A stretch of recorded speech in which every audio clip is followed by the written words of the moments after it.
वड़क्कम पूर्वोत्तर प्रवास साक्षी news network के खास कार्यक्रम में आप सभी का स्वागत है। सिंगापुर में असम के लोकप्रिय गायक जुबिन गर्ग की मृत्यु को लेकर सामने आई जानकारियों ने एक और जहां घटना की परिस्थितियों को स्पष्ट किया है, वहीं दूसरी ओर भारत के भीतर जांच और राजनीतिक प्रतिक्रियाओं को लेकर कई सवाल भी खड़े किए हैं। हम आपको बता दें कि सिंगापुर की एक अदालत में बुधवार को दी गई जानकारी के अनुसार जुबिन गर्ग की मृत्यु लाजरस आइलैंड के पास डूबने से हुई और इसमें किसी भी तरह की साजिश या आपराधिक कृत्य के संकेत नहीं मिले हैं। सिंगापुर पुलिस ने अदालत को बताया है कि 19 सितंबर को जुबिन गर्ग लगभग 20 मित्रों और सहकर्मियों के साथ एक याट पर सवार थे। यह याट मारिना एट केपल बे से रवाना होकर लाजरस और सेंट जॉन्स आइलैंड के बीच रुकी थी। इस दौरान याट पर नाश्ता, पेय और शराब का सेवन हुआ। कई गवाहों के अनुसार जुबिन गर्ग ने जिन और विस्की सहित कई कप शराब पी थी। जांच में यह भी सामने आया कि उस समय वह अत्यधिक नशे में थे। पुलिस के अनुसार जुबिन गर्ग ने पहले एक बड़ी लाइफ जैकेट पहनकर तैराकी की, लेकिन थकान की शिकायत करते हुए याट पर लौट आए। इसके बाद जब उन्होंने दोबारा तैरने का फैसला किया तो उन्हें एक छोटी लाइफ जैकेट दी गई, जिसे उन्होंने पहनने से इनकार कर दिया। वह बिना लाइफ जैकेट के अकेले लाजरस आइलैंड की दिशा में तैरने लगे। गवाहों ने बताया कि उन्हें वापस आने के लिए आवाज दी गई, जिस पर वह मुड़े भी, लेकिन कुछ ही देर में उनका शरीर ढीला पड़ गया और वह पानी में औंधे तैरते दिखे। यार्ड पर मौजूद लोगों ने तुरंत बचाव की कोशिश की और सीपीआर दिया गया। 9 मिनट के भीतर पुलिस, कोस्ट गार्ड मौके पर पहुंची, लेकिन तब तक उनकी नाड़ी नहीं चल रही थी। उन्हें सिंगापुर जनरल हॉस्पिटल ले जाया गया, जहां शाम 5:15 पर मृत घोषित कर दिया गया। पोस्टमार्टम में मृत्यु का कारण डूबना बताया गया। शरीर पर पाए गए कुछ चोट के निशान सीपीआर और बचाव प्रयासों के दौरान के माने गए। टॉक्सिकोलॉजी रिपोर्ट के अनुसार जुबिन गर्ग के रक्त में शराब की मात्रा 333 मिलीग्राम प्रति 100 मिलीलीटर थी, जो सिंगापुर की कानूनी सीमा से 4 गुना से अधिक है। रिपोर्ट में उनके उच्च रक्तचाप और मिर्गी की दवाओं के अंश भी पाए गए, लेकिन किसी अन्य नशीले पदार्थ के संकेत नहीं मिले। हालांकि यह स्पष्ट नहीं हो सका कि घटना वाले दिन उन्होंने मिर्गी की दवा समय पर ली थी या नहीं। सिंगापुर पुलिस ने साफ कहा है कि उन्हें किसी तरह की साजिश या जबरन पानी में धकेले जाने के सबूत नहीं मिले हैं।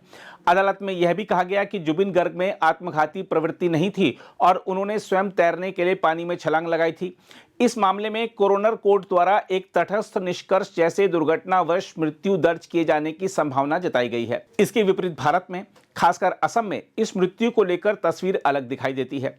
असम पुलिस की विशेष जांच टीम और सीआईडी ने इस मामले में कई लोगों को आरोपी बनाया है, जिनमें आयोजनकर्ता श्याम कानू महंता, जुबिन गर्ग के प्रबंधक सिद्धार्थ शर्मा, उनके रिश्तेदार संदीपन गर्ग और 2 निजी सुरक्षाकर्मी शामिल हैं। गुवाहाटी की अदालत ने 5 आरोपियों को न्यायिक हिरासत में भेजा हुआ है। असम के मुख्यमंत्री हिमंत बिस्वा शर्मा ने इसे न्याय की दिशा में एक कदम बताते हुए कहा है कि सिंगापुर पुलिस और असम पुलिस की टीमों के बीच समन्वय बैठक होगी और न्याय सुनिश्चित किया जाएगा। वहीं कांग्रेस नेता गौरव गोगोई ने राज्य सरकार से सवाल किया है कि जब सिंगापुर प्रशासन मृत्यु को प्राकृतिक और दुर्घटनाजन्य बता रहा है, तो असम सरकार किस आधार पर इसे हत्या बता रही है। उन्होंने कहा है कि जनता को यह जानने का हक है कि किस निष्कर्ष पर भरोसा किया जाए। देखा जाए तो जुबिन गर्ग की मृत्यु केवल एक लोकप्रिय कलाकार के असमय चले जाने की कहानी नहीं है, बल्कि यह दिखाती है कि जब भावनाएं, राजनीति और जांच एक साथ उलझ जाती हैं, तो सच तक पहुंचना कितना जटिल हो जाता है। सिंगापुर की जांच प्रक्रिया ने तथ्यों, गवाहियों और वैज्ञानिक साक्ष्यों के आधार पर एक स्पष्ट तस्वीर पेश की है। वहीं असम में चल रही जांच और राजनीतिक बयानबाजी ने संदेह और भ्रम को बढ़ाया है। यदि 2 देशों की जांच एजेंसियों के निष्कर्ष अलग हैं, तो कई सवाल उठने स्वाभाविक हैं। जुबिन गर्ग के प्रशंसकों और परिवार के लिए सच्चा न्याय तभी संभव है जब सच्चाई को बिना किसी पूर्वाग्रह के स्वीकार किया जाए।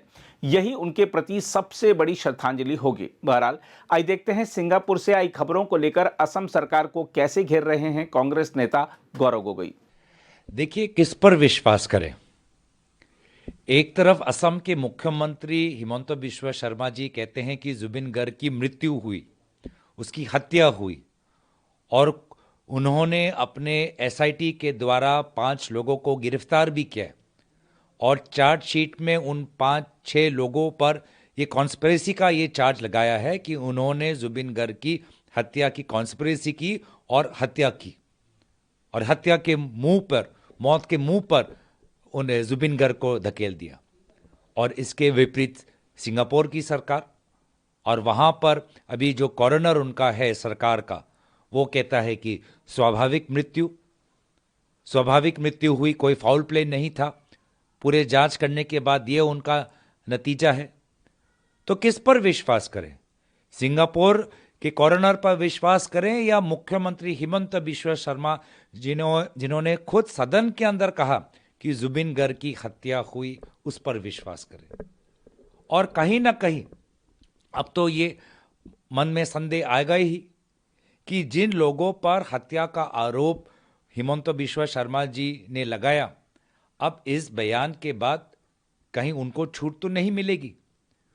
जो बहुत लोगों की मन में आकांक्षाएं हैं कि हिमंत बिश्वा शर्मा जी ने एक ऐसा चार्जशीट बनाया है जिससे कि वे जो 5-6 मूल लोग हैं, वो अपराधी, वो कल को जाके बेल पर फरार हो, बेल मिलकर निकल जाएं। तो क्या वास्तविक में जुबिन गर्ग को न्याय मिलेगा? सिंगापुर के कॉरोनर ने कहा कि 15 लोग थे जुबिन गर्ग के साथ उनके अंतिम क्षणों में, लेकिन काफी लोग मुख्यमंत्री के चार्जशीट में नहीं। क्यों? वो लोग क्यों नहीं? क्या किसी एक दो का मुख्यमंत्री के साथ व्यक्तिगत संपर्क अच्छा है? मुख्यमंत्री के परिवार के साथ संपर्क अच्छा है? और कहीं ना कहीं क्या असम का जो पूरा ये एसआईटी है, किसी बड़े आदमी को तो नहीं बचा रहा? और मुख्यमंत्री ने ये जो पूरा ये जो हत्या का जो एक उन्होंने ये बात रखी है, चार्जशीट रखी है, कहीं ना कहीं किसी निर्वाचन को लेकर तो नहीं कर रहे? क्योंकि तालमेल क्यों नहीं है? वास्तविक में असम की पुलिस गई भी सिंगापुर में, उसके बाद बावजूद भी तालमेल नहीं। तो विश्वास किस पर करे? और प्रश्नों के उत्तर मिलने के बजाय प्रश्न की संख्या बढ़ती जा रही है। देखिए, कानूनी कार्रवाई तो जारी है और इस वक्त हमने प्रदेश कांग्रेस की तरफ से हमने कानूनी टीम भी बनाई है अपने अपने बड़े बड़े लॉयर्स के साथ, लीगल एक्सपर्ट्स के साथ, जो केस को बहुत करीबी से अध्ययन कर रहे हैं और हमें भी सूचना दे रहे हैं। लेकिन हम बहुत से सवाल आज भी पूछते हैं जिस सवाल का उत्तर नहीं मिल रहा। जिस इवेंट को जुबिन गर्ग भाग लेने गए थे, वो इवेंट तो केंद्र सरकार का था, भारत सरकार का था, विदेश मंत्रालय का था, डोनर मंत्रालय का था।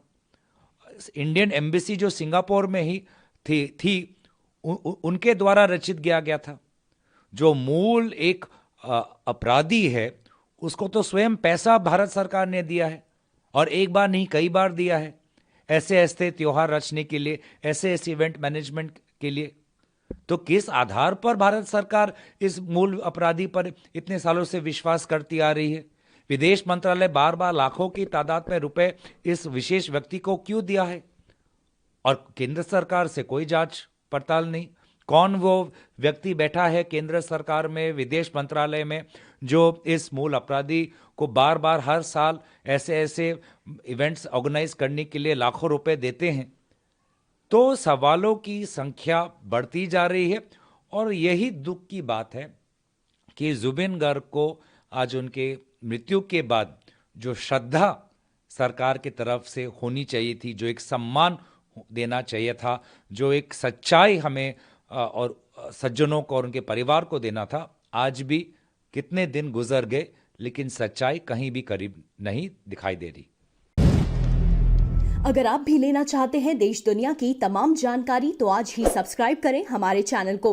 साथ ही नीचे दिए बेल आइकन को जरूर दबाएं ताकि हर अपडेट आप तक पहुंच सके।